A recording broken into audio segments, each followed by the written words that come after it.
Hello guys, welcome back. दो या दो से अधिक ऑब्जेक्ट्स के बीच में कंपैरिजन करने के लिए हम तीन प्रकार के तरीकों का प्रयोग करते हैं।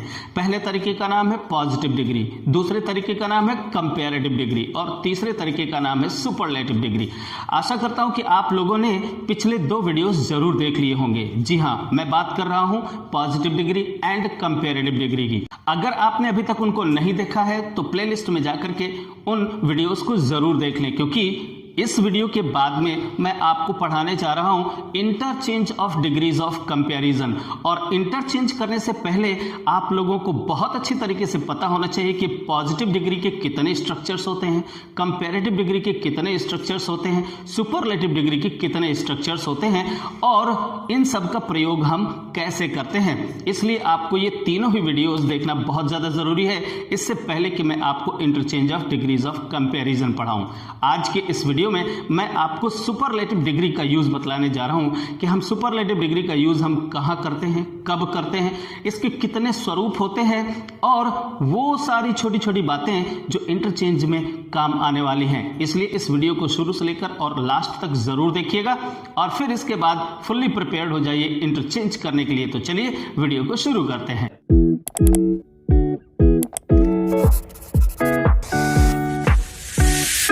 तो चलिए स्टूडेंट्स, किसी भी सेंटेंस में सुपरलेटिव डिग्री का प्रयोग करने से पहले हम उस सुपरलेटिव डिग्री के बारे में छोटी छोटी लेकिन बहुत ही इंपॉर्टेंट बातें पहले ही जान लेते हैं। तो देखिए, नंबर एक बात, पहली बात यह है कि सुपरलेटिव डिग्री का प्रयोग हम किसी भी क्वालिटी की हाईएस्ट डिग्री को बताने के लिए करते हैं।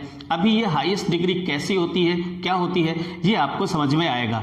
दूसरी बात यह है कि इसका निर्माण कैसे करते हैं, तो चलिए थोड़ा सा रिवीजन कर लेते हैं। जी हाँ, पहले वीडियो में मैंने आप लोगों को ये सारी चीजें बतलाई है कि हम पॉजिटिव या कंपैरेटिव या सुपरलेटिव डिग्री का निर्माण कैसे कर लेते हैं और किन किन तरीकों से करते हैं। लेकिन फिर भी मैं यहाँ शॉर्ट में आपको बतलाने जा रहा हूं कि आखिर सुपरलेटिव डिग्री का निर्माण हम कैसे कर लेते हैं। तो आप लोग तो जानते ही हैं कि जब हम किसी एडजेक्टिव या एडवर्ब की तीसरी अवस्था का प्रयोग करते हैं तो सुपरलेटिव डिग्री होती है। जी हाँ, वर्ब की जिस तरह से first form, second form, third form होती है, वैसे ही किसी भी एडजेक्टिव या एडवर्ब की भी फर्स्ट, सेकेंड और थर्ड फॉर्म्स होती हैं। जैसे मैं आपको बतला देता हूं, जैसे हम यहां पर कहते हैं गुड।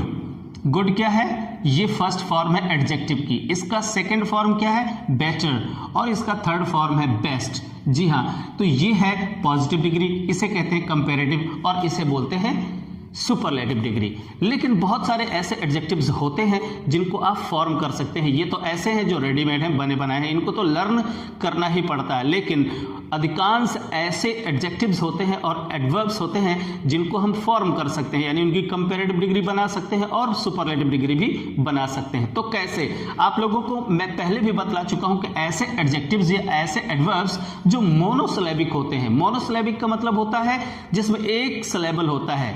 एक सिलेबल का मतलब होता है जब किसी भी वर्ड को हम एक बार में ही प्रोनाउंस कर देते हैं और प्रोनाउंस करते हुए जो हमारे गले से निकलने वाला जो स्वर होता है, अगर वो बीच से टूटता नहीं है तो वो है सिंगल सिलेबल का होता है, यानी मोनोसिलेबिक होता है। और उसे कंपैरेटिव में बनाने के लिए उस शब्द के साथ में ER लगा देते हैं या R लगा देते हैं। और सुपरलेटिव बनाने के लिए हम EST का प्रयोग कर लेते हैं। देखिए यहाँ पर जैसे ग्रेट लिखा हुआ है, अब हम ग्रेट को अगर प्रोनाउंस करते हैं तो एक बार में ही निकल जाता है ग्रेट, ग्रेट। और इसमें एक स्वर ही निकलता है, ए, केवल एक स्वर निकलता है।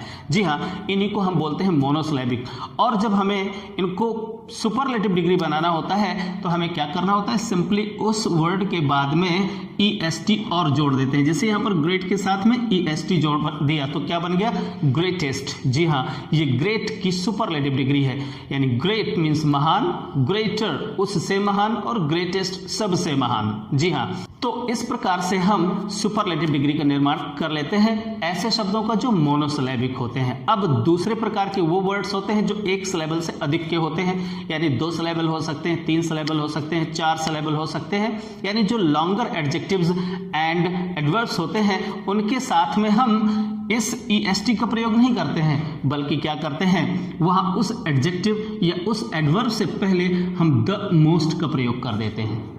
ओके, या फिर हम उस एडजेक्टिव या उस एडवर्ब से पहले हम द लीस्ट का प्रयोग कर देते हैं। जब सबसे अधिक हाईएस्ट डिग्री बतलानी हो तो द मोस्ट का प्रयोग कर देते हैं, और लोवेस्ट डिग्री अगर बतलानी हो तो एट लीस्ट का प्रयोग कर देते हैं। तो ये बातें आप अच्छे तरीके से समझ लीजिए। अब मैं इन्हीं सब का प्रयोग आपको सेंटेंसेस के थ्रू आपको करके बतलाने जा रहा हूं, इसलिए पूरा वीडियो जरूर देखना है आपको, क्योंकि मैं अब यहां पर सुपरलेटिव डिग्री से रिलेटेड जितने भी प्रकार के स्ट्रक्चर्स हो सकते हैं मैं यहां पर आपको बतलाने जा रहा हूं। तो चलिए शुरू करते हैं स्ट्रक्चर नंबर 1। तो देखिए यहां पर मैं सबसे पहला स्ट्रक्चर जो आपको बतलाने जा रहा हूं, उस सबसे पहले स्ट्रक्चर के अकॉर्डिंग वास्तव में कंपैरेटिव डिग्री का हम प्रयोग कब कर सकते हैं ये मैंने आपको बतलाया है। देखिए तुलना कम से कम 3 व्यक्तियों या वस्तुओं के बीच में होनी चाहिए। जी हां, जब भी हम सुपरलेटिव डिग्री का प्रयोग करेंगे तो आपको हमेशा ये याद रखना है कि तुलना करते समय कम से कम 3 ऑब्जेक्ट्स होने चाहिए, 3 व्यक्ति होने चाहिए, वस्तु होनी चाहिए, स्थान होने चाहिए, या इस संसार में हम जिसकी भी तुलना करें वो कम से कम 3 होने चाहिए, तभी हम सुपरलेटिव डिग्री का प्रयोग कर सकते हैं, अन्यथा नहीं कर सकते हैं। जी हां, पॉजिटिव और कंपैरेटिव डिग्री का प्रयोग जरूर कर सकते हैं, लेकिन सुपरलेटिव डिग्री का प्रयोग नहीं कर सकते हैं। तो देखिए मैंने यहां पर तुलना करने के लिए 3 व्यक्तियों को चुना है। यहां पर देखिए पहला व्यक्ति क्या है, मिस्टर साइंटिस्ट है। ओके, यहां पर मिस्टर क्रिकेटर है दूसरे व्यक्ति, और तीसरे व्यक्ति है मिस्टर फार्मर। अब इन 3 लोगों के बीच में तुलना की जा रही है किसी बात पर। सेंटेंस पढ़ेंगे तो आपको क्लियर होगा कि किस बात पर तुलना की जा रही है। देखिए सेंटेंस लिखा हुआ है, इन तीनों में से आप किसको सबसे अधिक बुद्धिमान समझते हैं। जी हां, आपसे एक क्वेश्चन किया गया है कि आप इन तीनों में से किसको सबसे अधिक बुद्धिमान मानते हैं या समझते हैं।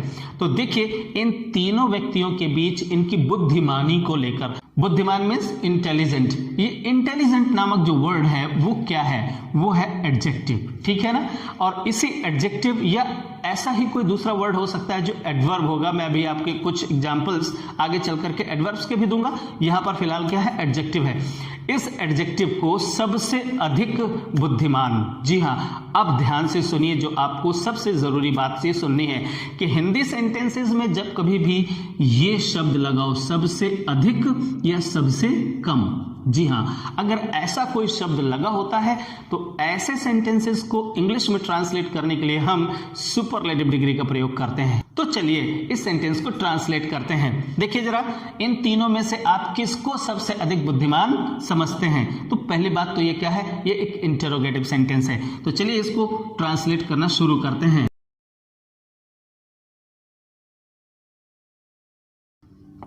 अब देखिए स्टूडेंट्स, आपने यहां पर इस सेंटेंस को कुछ इस प्रकार से ट्रांसलेट किया। क्या किया, आप किसको समझते हो, हु डू यू थिंक, और इसके बाद में आपने इज लगाया। Who do you think is the most intelligent of the 3। अब ये इंटरोगेटिव सेंटेंसेस हो सकता है आपके लिए थोड़ा सा नया हो, बट थोड़ा सा वेट करिए। मैं आपको जब इंटरोगेटिव सेंटेंसेस आपको पढ़ाऊंगा तो मैं ये सारे स्ट्रक्चर्स आपको जरूर बतलाऊंगा। तो देखिए यहां पर आपने किया है, क्या किया है कि इस इंटेलिजेंट नामक वर्ड, जो कि एक पॉलीसिलेबिक वर्ड है, क्यों है, क्योंकि इसमें एक से अधिक सिलेबल है। जब हम इसको प्रोनाउंस करते हैं तो कैसे, इंटेलिजेंट, इंटेलिजेंट, इंटेलिजेंट ऐसे बोलते हैं। तो इस पूरे वर्ड को प्रोनाउंस करते समय हमारे स्वर, हमारे गले से निकलने वाला जो स्वर है वो 2 या 3, 4 बार, इनफैक्ट 4 बार, इसमें 4 सिलेबल हैं। इंटेलिजेंट यानी 4 सिलेबल हैं, यानी एक ये पॉलीसिलेबिक वर्ड है, और इससे पहले हमको द मोस्ट का प्रयोग करना चाहिए, और ऑफ द 3। अब यहां पर 2 नहीं हो सकता है। अगर आप यहां इस 3 के स्थान पर 2 लिखेंगे तो फिर आप इस सुपरलेटिव डिग्री का प्रयोग नहीं कर पाएंगे। यहां पर आपको मोर का प्रयोग करना पड़ेगा। कैसे, who do you think is more intelligent of the 2, यहां पर ऐसा 2 अगर आप लिखेंगे तो इसका मतलब यह हुआ कि तुलना कम से कम 3 व्यक्तियों या वस्तुओं या बातों के बीच में होनी चाहिए। क्लियर। अब इसी का आंसर अगर दिया जाए तो क्या निकलेगा, देखिए आंसर भी मैंने लिखा हुआ है। मेरे ख्याल से इन तीनों में से मिस्टर साइंटिस्ट सबसे अधिक बुद्धिमान होता है। तो मेरे ख्याल से, आई थिंक, जब मेरे ख्याल से आपको कुछ ऐसा ट्रांसलेट करना हो तो आई थिंक, मेरे ख्याल से क्या हुआ, इन तीनों में से मिस्टर साइंटिस्ट सबसे अधिक हैं। तो सब्जेक्ट कौन हुआ, साइंटिस्ट हैं, मिस्टर साइंटिस्ट। तो देखिए बड़े ही सिंपल तरीके से आपने इसको भी ट्रांसलेट कर लिया। कैसे, मेरे ख्याल से मिस्टर साइंटिस्ट हैं या होते हैं कोई वैज्ञानिक, वो होता है क्या, द मोस्ट इंटेलिजेंट, सबसे अधिक बुद्धिमान होता है ऑफ द थ्री, यानी इन तीनों में से मिस्टर साइंटिस्ट सबसे अधिक बुद्धिमान है। तो आपने देखा कि बड़ी आसानी के साथ आप सुपरलेटिव डिग्री का प्रयोग कर सकते हैं। तो आपने इस पहले स्ट्रक्चर में देखा कि कम से कम 3 लोगों के बीच में तुलना की जा रही है। अब एक खास बात मैं इसी में आपको यहीं पर बतला देना चाहता हूं, और वो खास बात क्या है कि यहां पर सबसे अधिक है तो आपने क्या किया है, द मोस्ट किया है। लेकिन अगर यहीं पर सबसे अधिक के स्थान पर क्या होता, सबसे कम, अगर सबसे कम बुद्धिमान की बात होती तो हम कैसे कर सकते हैं, बहुत ही सिंपल है भाई। अगर हम यहाँ पर बात करेंगे who do you think is the most, नहीं द लीस्ट का प्रयोग कर देते हैं यहाँ पर, क्या, the least intelligent, the least intelligent of the three, बस केवल इतना करना है, बाकी पूरा सेंटेंस वैसा ही बनेगा। क्लियर। अब चलिए हम अगली स्लाइड में देखते हैं, जब एक व्यक्ति की तुलना या एक ऑब्जेक्ट की तुलना शेष सभी से की जाए, तो चलिए उसे भी देखते हैं। तो आइए स्टूडेंट्स, अब अगले स्ट्रक्चर में हम देखते हैं कि एक की तुलना शेष सभी से होती है। जी हाँ, पिछले स्ट्रक्चर में आपने देखा कि एक की तुलना कम से कम 3 लोगों के बीच में हो रही है। अब यहाँ पर हम देखते हैं कि एक व्यक्ति, वस्तु, स्थान, खेल, कुछ भी हो, एक की तुलना, एक ऑब्जेक्ट की तुलना शेष सभी से की जा रही है। देखिए जरा सेंटेंस पढ़िए और पता लगाइए कि देखिए किसकी किन से तुलना की जा रही है। देखिए तुम्हारे देश में सबसे पॉपुलर खेल कौन सा है, तो यहां पर खेलों के बीच में तुलना की जा रही है, ठीक है ना, यानी किसी एक खेल की तुलना देश के सभी अन्य खेलों से की जा रही है और उसी खेल के बारे में पूछा जा रहा है। क्लियर। तो आप, ये इंटरोगेटिव सेंटेंस है, और अगर इंटरोगेटिव सेंटेंस है तो आप इसको ऐसे ट्रांसलेट करेंगे, कैसे, विच स्पोर्ट, तो देखिए इसको हमने कैसे ट्रांसलेट किया। सबसे पहले विच स्पोर्ट, कौन सा खेल, देखिए यहां पर कौन सा खेल, ये इंटरोगेटिव वर्ड है, इसी के साथ लगा हुआ है, तो विच स्पोर्ट इज है, और फिर the most popular in your country, यहां पर देखिए पॉपुलर, लोकप्रिय, ये भी एक एडजेक्टिव है और ये भी एक पॉलीसिलेबिक वर्ड ही है, इसलिए आपने द मोस्ट का प्रयोग किया है। तो बड़ा ही सिंपल सा एक इंटरोगेटिव सेंटेंस है और उस इंटरोगेटिव सेंटेंस में यहाँ पर सुपरलेटिव डिग्री का प्रयोग किया गया है, और ऐसे आपने बना दिया, which sport is the most popular in your country. Okay, अच्छा, उसका आंसर नीचे लिखा हुआ है, मेरे देश में सबसे पॉपुलर खेल क्रिकेट है। अब देखिए यहाँ पर क्रिकेट की तुलना देश के में खेले जाने वाले सभी खेलों से की जा रही है। क्लियर, बहुत ही सिंपल है। अब आप इसका आंसर लिख सकते हैं, क्रिकेट इज, तो देखिए अब उसी क्वेश्चन का आंसर आपने बड़ी ही आसानी के साथ में दे दिया। आप सभी लोग जानते हैं कि हमारे यहाँ इंडिया में सबसे पॉपुलर जो गेम है वो क्या है, क्रिकेट है, और आपने सिंपली यहाँ पर ये सब्जेक्ट रखा, वर्ब रखी, और इसके बाद में आपने यहाँ पर ये देखिए एडजेक्टिव से पहले द मोस्ट का प्रयोग कर दिया है। Cricket is the most popular sports in our country या इन माई कंट्री, अगर आप एक इंडिविजुअली आंसर दे रहे हो तो इन माई कंट्री। ओके, अच्छा, अब यहाँ पर फिर से वही एक बात आ गई कि अगर लिस्ट का प्रयोग करना हो तो यहाँ पर क्या होगा, सबसे कम पॉपुलर, यहाँ पर क्या होगा, सबसे कम पॉपुलर खेल कौन सा है, अगर ये बात बतलाई जाए तो अगर क्रिकेट है सबसे कम पॉपुलर है तो आप सिंपली यहाँ पर द लीस्ट पॉपुलर आप बना देंगे, क्या कर देंगे, द लीस्ट पॉपुलर। क्लियर। लेकिन यहीं पर मैं आपको एक बहुत ही इंपॉर्टेंट इंफॉर्मेशन दे देना चाहता हूं, और वो ये है कि जब भी हम कभी किसी सुपरलेटिव डिग्री का प्रयोग करते हैं तो उस सुपरलेटिव डिग्री से पहले ये जो THE होता है ना, जिसको हम दी बोलते हैं, ये दी एक रूल के अकॉर्डिंग हमेशा आता है। लेकिन मैं आपको यहीं पर बतला देना चाहता हूं कि ऐसा हमेशा नहीं होता है, और उनमें से एक बात यह है कि जब कभी भी किसी ऑब्जेक्ट की तुलना उसी से की जाए, उसी ऑब्जेक्ट से उसकी तुलना की जाए, तो वहां पर फिर हम द का प्रयोग उसके पहले नहीं करते हैं, ठीक है ना। जैसे एक सेंटेंस ये लिखा हुआ है और इसमें देखेंगे तो आप पाएंगे कि जिस ऑब्जेक्ट की तुलना की जा रही है उस ऑब्जेक्ट की तुलना इनफैक्ट उसी से की जा रही है। देखिए जरा यहाँ पर क्या है, स्वच्छ रात्रि में सितारे सबसे अधिक तीखे चमकते हैं। तो ध्यान दीजिए, सितारे हैं वो तो चमकते ही चमकते हैं, और वो सितारे कब सबसे अधिक तीखे चमकते हैं, तो सितारों की तुलना यहाँ पर सितारों से ही की जा रही है, इनफैक्ट किसी दूसरे से नहीं। यानी सितारे किसी दूसरे अन्य सितारों से या किसी अन्य दीपक से ज्यादा तेज चमकते हैं, ऐसा कोई तुलना नहीं की जा रही है। ये सितारों की तुलना इनफैक्ट सितारों से ही की जा रही है। इस सेंटेंस को कुछ ऐसे ट्रांसलेट करेंगे, देखिए, स्टार्स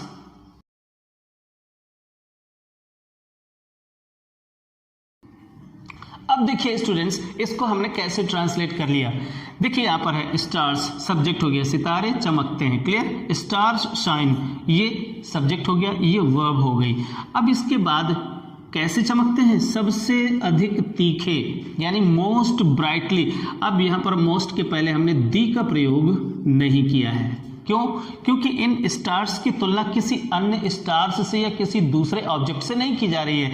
ये स्टार्स इनफैक्ट इन स्टार्स की तुलना इन्हीं से की जा रही है, इसलिए यहां पर आपको इस दी का प्रयोग नहीं करना होता है और आपने सेंटेंस बना दिया, stars shine most brightly on A clear night. Okay, तो इस तरीके के सेंटेंसेस कुछ आप लोग बनाइए और बना करके कुछ सेंटेंसेस यहाँ नीचे कमेंट बॉक्स में जरूर ड्रॉप करिएगा।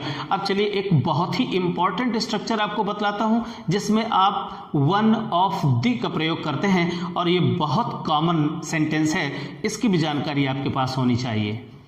तो पहली स्लाइड में आप लोगों ने देखा कि वहां पर 3 लोगों में से किसी एक व्यक्ति की क्वालिटी की हाईएस्ट डिग्री को बतलाया जा रहा था, यानी 3 लोगों के बीच में किसी एक की तुलना हो रही थी, ठीक है।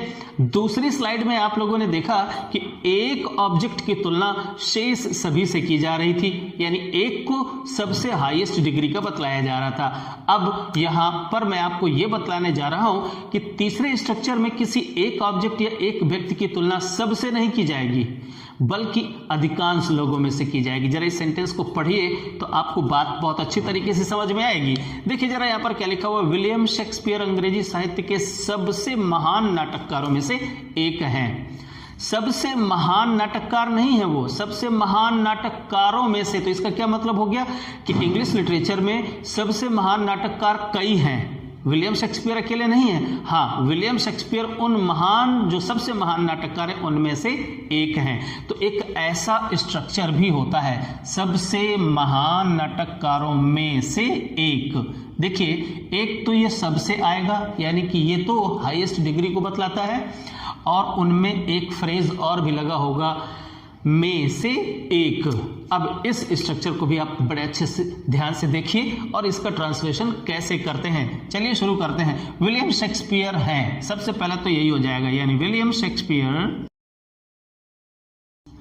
अब यहां पर देखिए आप हैं, क्या है, में से एक आपको यहां पर पहले लगाना पड़ेगा, और यहां पर ध्यान दीजिए वन ऑफ दी, और इसके बाद आप देखेंगे यहां पर या तो दी मोस्ट लगाएंगे और या तो फिर अगर पॉलीसिलेबिक एडजेक्टिव है तो मोस्ट लगाइए, और अगर वो मोनोसिलेबिक है तो फिर यहां पर आपको EST का प्रयोग करना पड़ेगा। तो देखिए यहां पर एडजेक्टिव कौन सा दिया हुआ है, महान, और महान क्या होता है, ग्रेट होता है, क्लियर।